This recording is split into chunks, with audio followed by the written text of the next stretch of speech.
I walked into that country club ballroom on a Thursday evening wearing a suit that cost more than my brother Brett's monthly car payment, and I swear to God, you could have heard a pin drop. 3 years. 3 years since I last saw any of these people, and the first face I recognized was my cousin Wanda, standing near the champagne tower. Her mouth literally fell open. My mom spotted me second. She was wearing this cream-colored dress that probably cost a fortune, pearls around her neck like always, and when she saw me walking toward the gift table, she actually grabbed those pearls like some character in a bad soap opera. She turned to my dad, and I saw her mouth the words before I heard them. Security. He wasn't invited, probably here to beg for money again. Dad looked at me and did this thing he always does, looking me up and down like he's inspecting a used car. Still wearing those same ratty sneakers from your eviction? Except I wasn't. I was wearing Alan Edmonds dress shoes that cost $600. But facts never mattered to Frederick. Let me back up because I know what you're thinking. How did it get this bad? Why would a guy crash his own brother's engagement party after 3 years of radio silence? I'll tell you exactly why. 3 years ago, my grandmother died. She left me and Brett equal shares of her estate, $50,000 each. I was 24, working retail, living in a cramped apartment with two roommates, and that money was going to change everything. I had plans, real plans. I was going to get certified in IT, maybe start my own consulting business, get out of the cycle of garbage jobs and constant stress. But see, Brett was 27, and he had this brilliant idea for a business, some app thing he'd been talking about for years. And my parents sat me down at Sunday dinner one night and explained that Brett really needed both shares to get his business off the ground, that as a family, we support each other, that I was young and had time to build wealth, but Brett's window was closing, that this app was going to make all of us rich and I'd get my $50,000 back plus interest within 2 years. My mom cried, actually cried, talking about how grandma would have wanted us to support each other, how she raised them to value family above everything, how disappointed she'd be if I was selfish with money when Brett had such a great opportunity. I signed the papers. I'm not proud of it, but I was 24 and I'd spent my whole life being told that Brett was the smart one, the capable one, the one who was going somewhere, that I was the backup plan, the safety net, the one who existed to make his success possible. The app failed within 8 months. All $100,000 gone. Brett blamed the market, blamed the developers he hired, blamed everything except his own terrible idea and worse execution. And you know what my parents said when I asked about my 50,000? We're all hurting right now, Trent. This isn't the time to be selfish. But it got worse. See, I was living in a house my parents owned. They'd been renting it to me for cheap, below market rate. And I thought it was them helping me out. Turned out they'd promised that house to Brett once he got married. And Brett was getting serious with Carol at the time, so they gave me 60 days. 60 days to find a new place in a city where rent was skyrocketing. And I just lost $50,000 that would have been my security deposit, my safety net, my entire foundation. I asked Brett to talk to them, to give me more time, to acknowledge that maybe I deserved a little consideration since I'd just funded his failed dream. He told me I needed to grow up and stop expecting handouts. He actually said those words to me 2 weeks after my money paid for his app disaster. I moved out with whatever fit in my Honda. My parents didn't help. Brett and Carol came by the day before I left to measure the rooms for furniture. They talked about paint colors while I was packing boxes. That was 3 years ago. I changed my number, blocked everyone on social media, went completely dark, and I spent those 3 years absolutely furious. Not sad, not healing, furious. I worked 2 jobs for 6 months until I could afford to get my IT certifications. Then I landed a help desk position. Then I moved to a better company. Then another one. I learned everything I could, networked like crazy, and 6 months ago I landed a systems administrator position making $78,000 a year. I have a 1-bedroom apartment in a nice part of town. I drive a 2021 Mazda that I bought with cash. I have money in savings. And the whole time, every single day, I thought about the moment when they'd realize what they'd done, when they'd need something from me, when they'd remember I existed. I got the engagement party invitation 3 weeks ago. It came to my old email address, the one I'd forgotten to close. Carol must have pulled it from some old family contact list. The invitation was expensive cardstock with gold lettering. Mr. and Mrs. Frederick, whoever requests the pleasure of your company at the engagement celebration of their son Brett.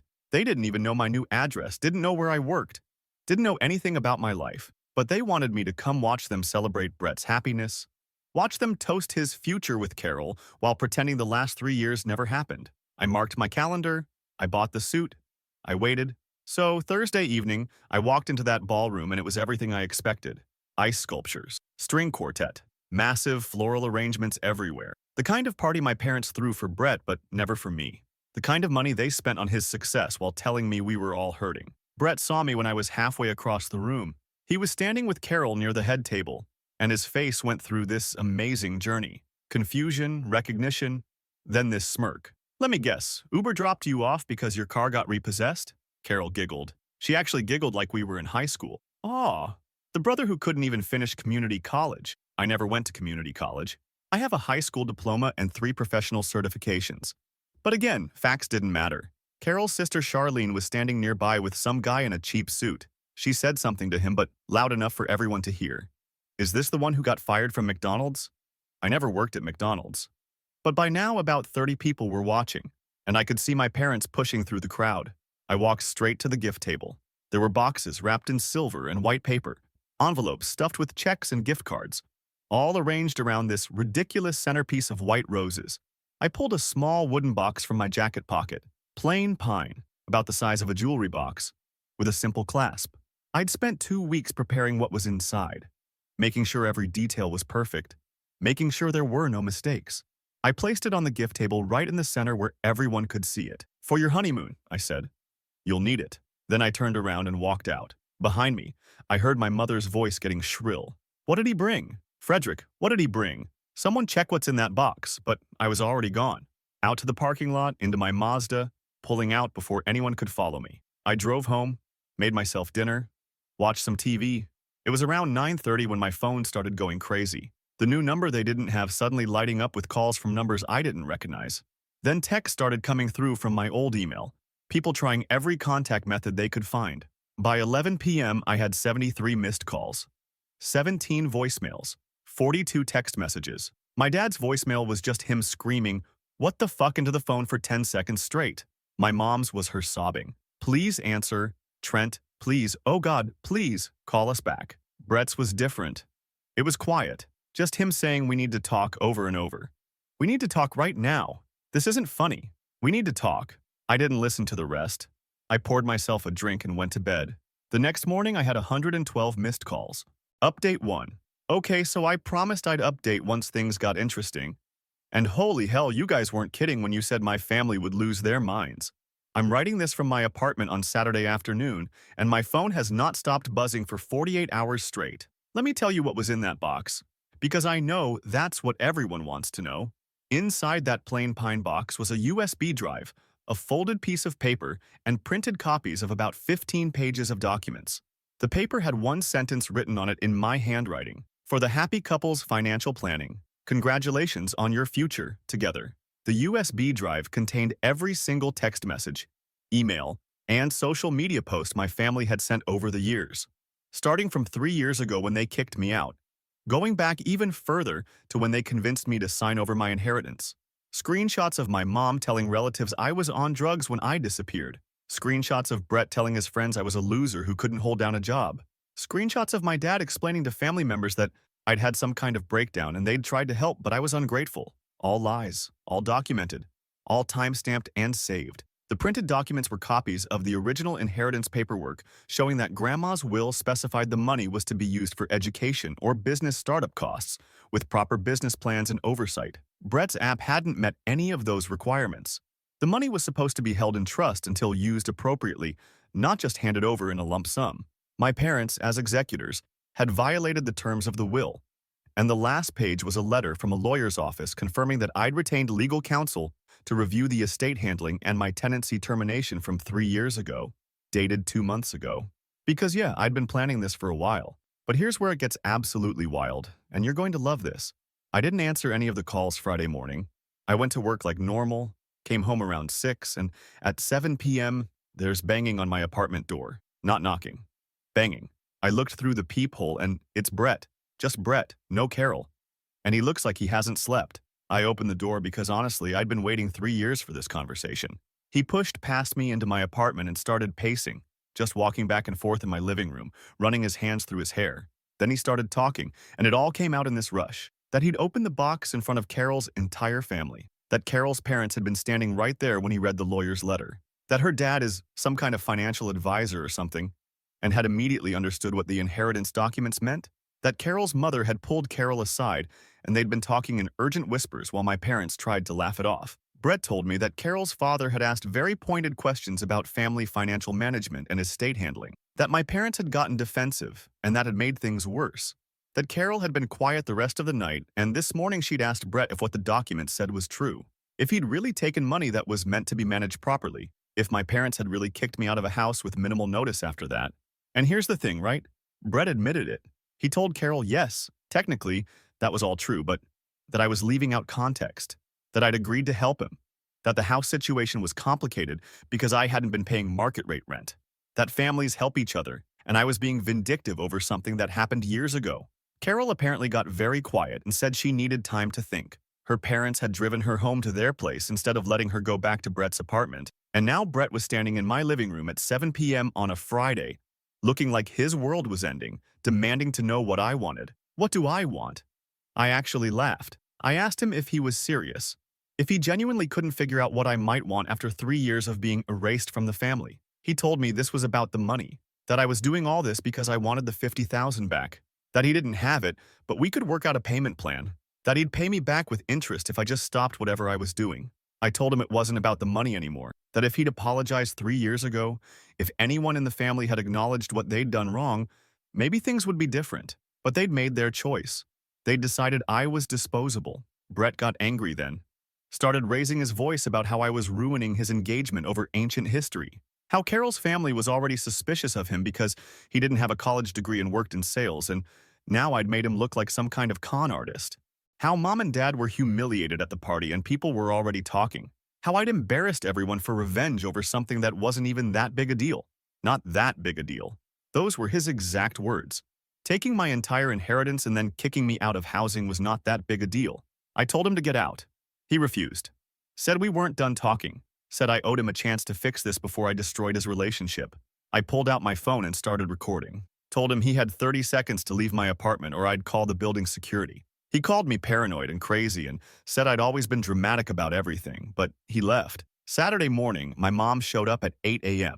I was having coffee and heard knocking, looked through the peephole, and there she was, still in her expensive coat and those pearls, looking like she'd aged 5 years overnight. I opened the door and she walked in without asking, started crying immediately, asking me how I could do this to the family, how I could ruin Brett's happiness, how I could humiliate her and Frederick in front of their friends, how Grandma would be so disappointed in me for tearing the family apart over money. I let her talk, just stood there and let her cry and guilt trip and play the victim for a solid 10 minutes. Then I asked her one question. Did you ever actually plan to make things right with me? She stopped mid-sob, just stared at me. I asked again. In 3 years, did any of you ever think about reaching out to apologize? Did you ever consider that you might have been wrong? Or was the plan always to just pretend I didn't exist until you needed something? She told me that I'd cut them off, that I'd changed my number and blocked everyone and refused contact. How were they supposed to apologize when I wouldn't talk to them? I pulled out my old phone, the one with the old number, showed her the call log, showed her that in 3 years she'd called that number exactly twice, both times within the first month after I'd moved out, both times to ask if I'd taken some kitchen items from the house that Brett and Carol wanted, never to apologize, never to check if I was okay, never to acknowledge what they'd done. She tried to grab the phone, actually tried to take it from my hands like I was a kid with a toy. I stepped back and she started talking faster, saying that families go through rough patches, that Brett had been under so much pressure with the business failing, and maybe they'd all handled things poorly, but this was what families did. They moved past mistakes. That I was being cruel by holding grudges and trying to punish everyone now that Brett was finally happy again. I told her that Brett's happiness wasn't my responsibility, that her social standing wasn't my problem, that they'd made choices and now they were dealing with consequences. She switched tactics then, started talking about the lawyer's letter, asked if I was really going to sue my own parents, if I understood how expensive lawyers were and how long these things took, if I'd thought about how this would look to everyone, me attacking my own family over money. I told her the lawyer wasn't expensive, that I'd been saving money specifically for this, that I had documentation of everything and tenant rights violations alone could be significant. That mishandling estate funds had serious legal implications. Her face changed. The tears stopped. She told me I was being manipulative and vindictive, that I'd clearly been planning this for years, sitting around nursing my grievances instead of being an adult and moving on, that this proved I was exactly the problem child they'd always worried about. I asked her to leave. She refused. Said we weren't finished talking, and I couldn't just throw her out when she was trying to fix this family. So I opened my apartment door and stood there holding it. Told her she could leave voluntarily or I could call building security. She grabbed her purse and walked to the door, then turned around and told me I'd regret this. That family was the most important thing, and I was throwing it away over pride. That when I was older and alone, I'd understand what I'd lost. Then she left. It's Saturday afternoon now, and I've got 43 more missed calls. Text messages from relatives I haven't heard from in years asking what's going on. My cousin Wanda sent me a long message about how family is supposed to forgive each other, and I'm taking this too far. Someone I don't even remember from high school messaged me asking if it's true I'm suing my parents. The best part? Carol still hasn't answered Brett's calls. He's sent me 6 messages today, begging me to talk to her family and explain that this is all a misunderstanding, that I'm taking things out of context, that I'll make this right. I'm not making anything right. I've been wrong for 3 years. It's their turn now. Update 2. It's been a week since the engagement party, and I need to update because this situation has gone completely off the rails in ways I didn't even anticipate. Some of you told me to expect the family to fight back hard, and you were absolutely right, but I don't think any of us predicted how this would actually unfold. Monday morning, I got to work and found my dad sitting in his Lexus in the parking lot. He'd been waiting there since before 7 a.m., according to the security guard who told me about it when I badged in. I ignored him. Went upstairs, started my day, responded to tickets, attended my morning stand-up meeting. Around 10 a.m., my desk phone rang from the front desk saying I had a visitor who refused to leave. I went down to the lobby, and Frederick was there in his business suit, looking like he hadn't slept in days. The receptionist looked uncomfortable, and I told her it was fine. This was my father, and we'd talk outside. We went to the parking garage because I wasn't about to have this conversation where my coworkers could see. He started by telling me I'd crossed a line, that whatever issues we had as a family, bringing them to Brett's engagement party and humiliating everyone publicly was unforgivable, that I'd embarrassed my mother in front of people she'd known for 30 years, that I'd made the whole family look dysfunctional and unstable. I asked him if he remembered why I wasn't part of the family anymore, if he remembered any of the specifics of 3 years ago. He told me I was being dramatic and childish, that yes, things had been handled imperfectly, but I'd made choices too, that I'd cut everyone off instead of communicating like an adult, that I'd refused to participate in family events and then acted shocked when they moved on without me. I asked him specifically about the inheritance, about Grandma's will, and the terms that were supposed to govern how that money was used. Frederick got defensive immediately, started talking about how estate law is complicated and how as executors, they'd made the best decisions they could with the information they had. That Brett's business plan had been solid, and no one could have predicted it would fail. That lending money to family always carries risk, and I'd known that when I agreed to help. Lending money. He actually called it lending money, like I'd had a choice. Like I hadn't been 24 years old sitting at their dining room table with both of them crying and explaining how disappointed Grandma would be if I was selfish. I told him I'd talk to a lawyer, that the terms of the will were clear and that distributing funds without proper documentation and oversight was a violation of their fiduciary duty as executors, that the estate could potentially be reopened and they could be held liable for mismanagement. His face changed. He asked who my lawyer was, what firm, what I'd told them. I didn't answer, just stood there. He switched tactics, started talking about how legal action would cost me thousands and take years, how even if I won, the legal fees would eat up most of any settlement, how I'd be destroying my own family over money that was already spent and gone, how this would follow me forever, being known as the son who sued his own parents. I told him that I'd saved money specifically for this, that I had documentation of everything, that tenant rights violations in our state carried significant penalties, and that forcing someone out of their housing with insufficient notice had consequences. He interrupted me, said the house situation was completely different, that I'd been paying below market rent as a family favor, and they'd given me the required notice per our rental agreement, that I had no case there. I asked him if he remembered that rental agreement, if he'd kept a copy. He paused, said of course they had the paperwork somewhere. I told him I'd been paying cash every month per their request, that I had no canceled checks, no bank transfers, nothing showing I'd actually been a tenant with formal rights, which meant either they'd been collecting unreported rental income for years, or I'd been staying there informally, which would have required much longer notice to terminate. His face went red.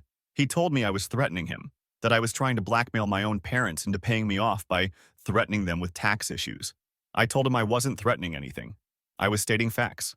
They could either acknowledge what they'd done and make it right, or we could let lawyers and courts sort it out. Their choice.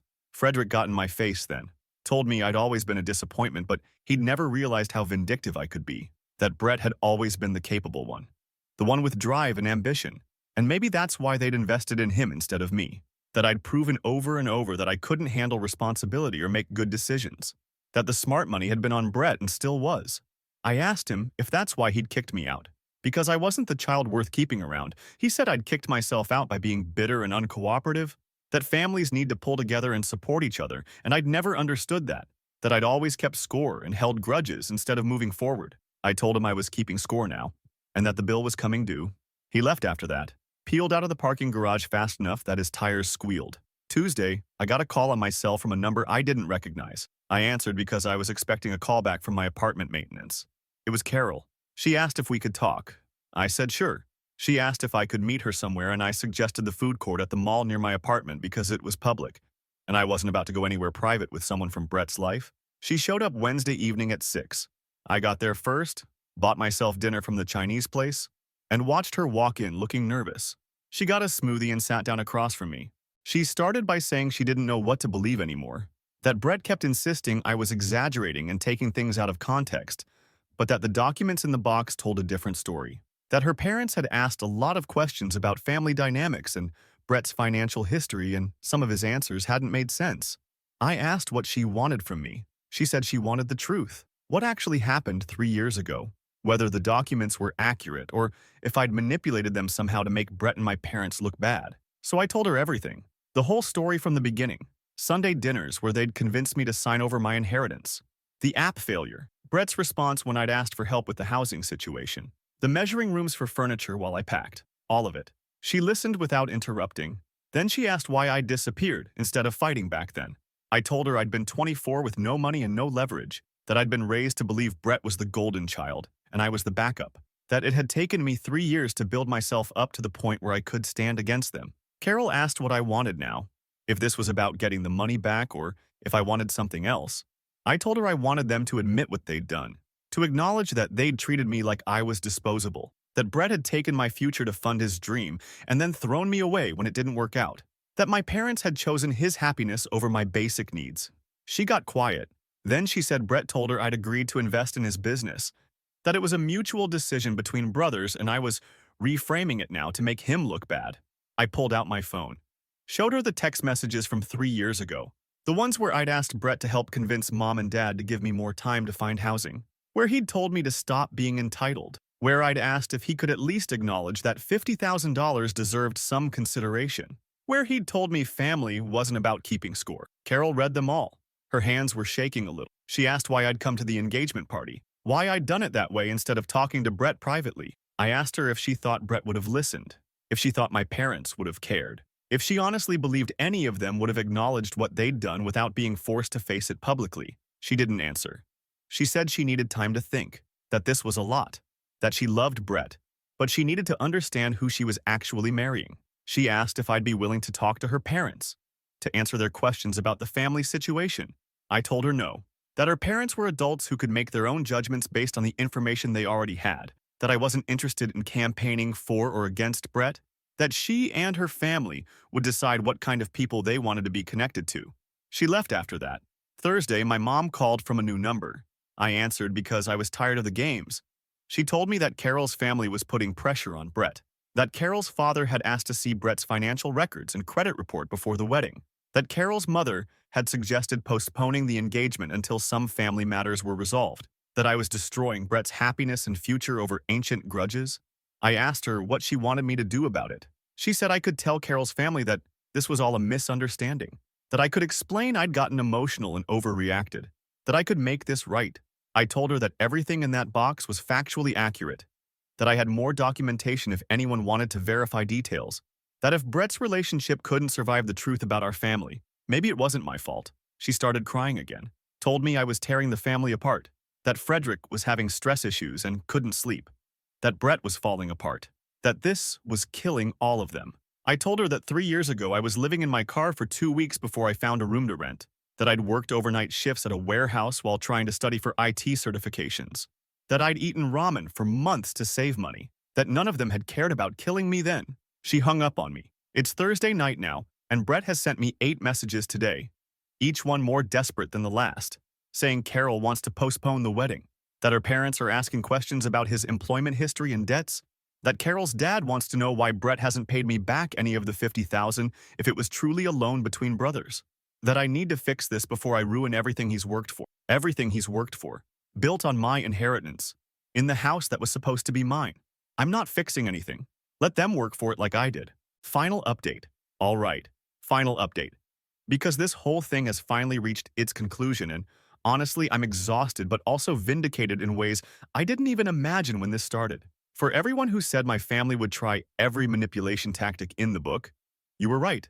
For everyone who said they'd never actually take responsibility, you were also right. It's been 2 weeks since my last update and everything has completely imploded. Last Friday, Brett showed up at my apartment again. This time he had my dad with him, and they'd apparently coordinated because they cornered me in the parking lot when I got home from work. Brett looked worse than I'd ever seen him. Frederick looked furious.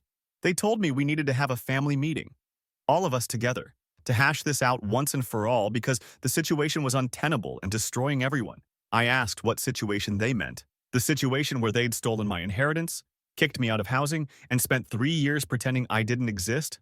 Or the situation where facing consequences for those actions was inconvenient for them? Frederick told me to cut it out with the dramatic reframing, that we'd all made mistakes and it was time to move forward as adults.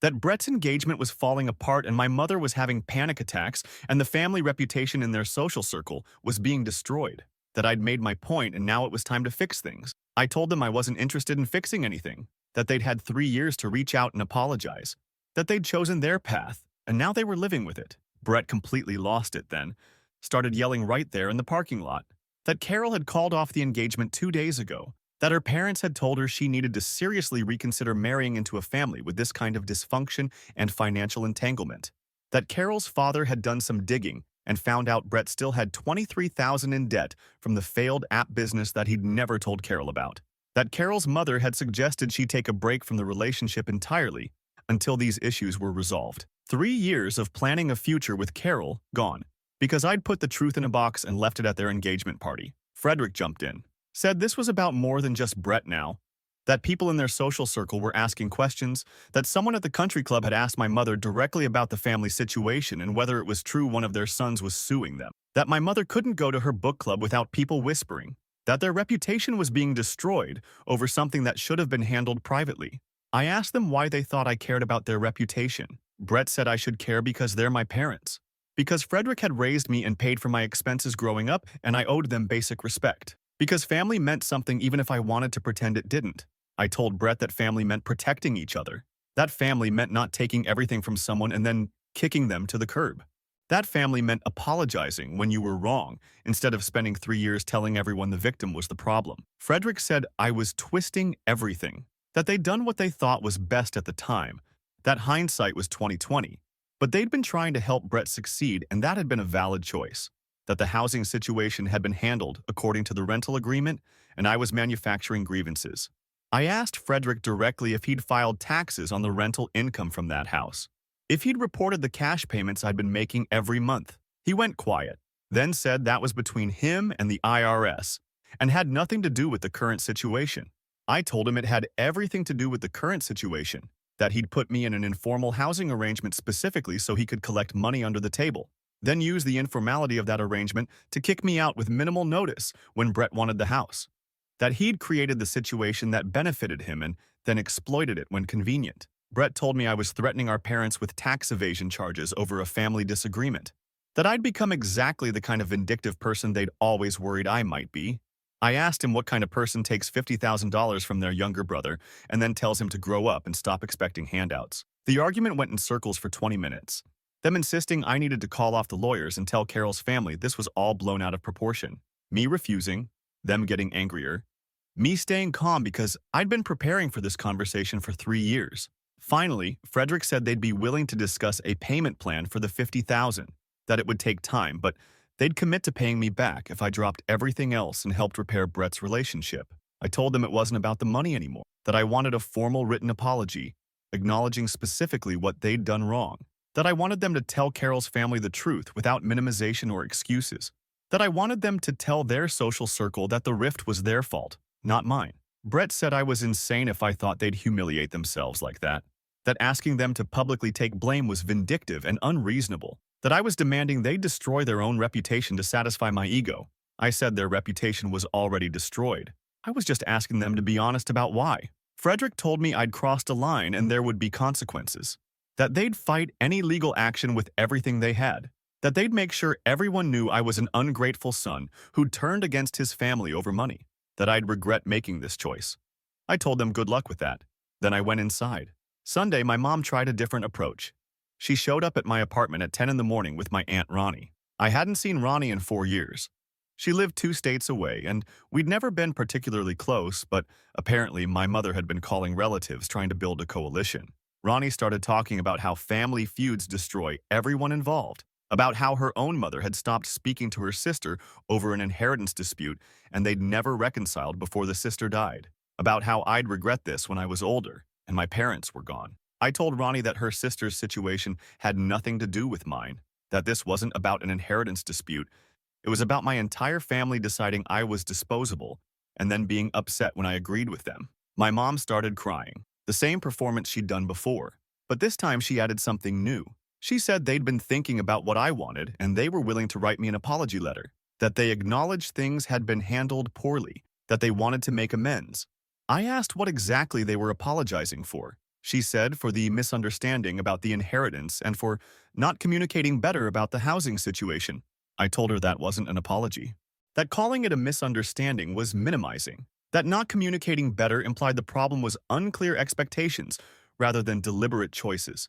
Ronnie told me I was being inflexible, that an apology was an apology and I should accept it gracefully instead of demanding it meet my exact specifications.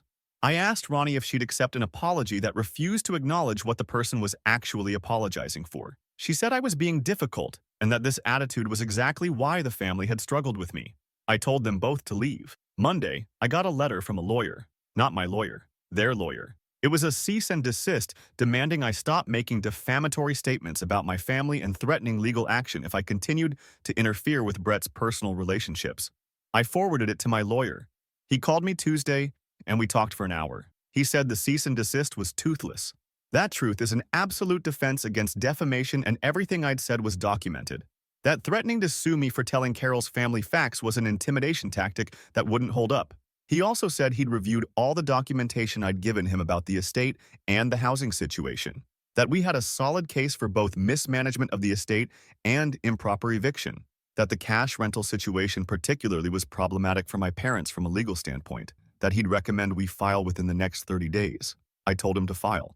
Wednesday, Brett sent me one final message, said Carol had officially ended their relationship, that she'd told him she couldn't marry someone from a family with this level of dysfunction and financial manipulation, that her parents had been very clear that they didn't want their daughter legally tied to people who might be facing lawsuits and tax issues, that he'd lost the woman he loved and his entire future because I couldn't let go of the past. He said he hoped I was happy now, that I'd destroyed his life the way I thought he'd destroyed mine, that we were even, and I should be satisfied. I didn't respond. Thursday, my mother called from yet another new number.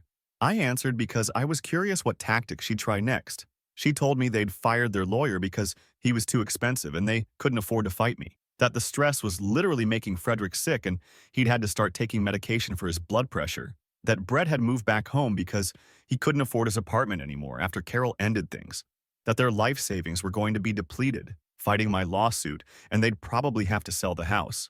The house. The one they'd kicked me out of so Brett could have it. The one they were now losing because they couldn't afford their legal problems. She asked me what it would take for me to stop, what I actually wanted that would make me drop everything. I told her I wanted exactly what I'd already said. A real apology acknowledging specific actions without minimization. Them telling the truth to Carol's family about why the engagement ended. Them taking responsibility publicly for the family rift. And the $50,000 paid back with interest on a documented payment plan. She said they'd never do that. That I was asking them to humiliate themselves and destroy what was left of their reputation, that she'd rather lose everything than give me that satisfaction. I told her that seemed to be her choice then. She hung up. It's been 3 weeks since the engagement party. Brett's life is in shambles. My parents are facing legal action they can't afford to fight. Their social standing is destroyed. Everyone who matters knows the truth about how they treat family. And me?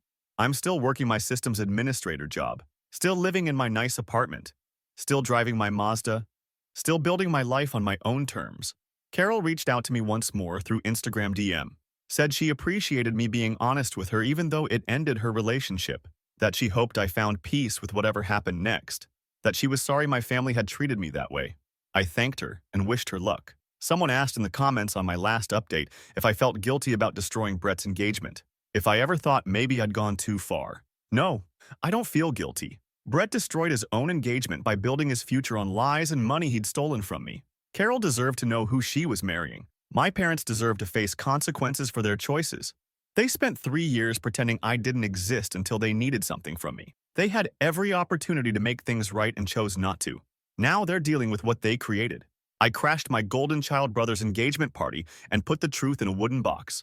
Everything that happened after that was just consequences finally catching up to people who thought they were too important to face them. They were wrong.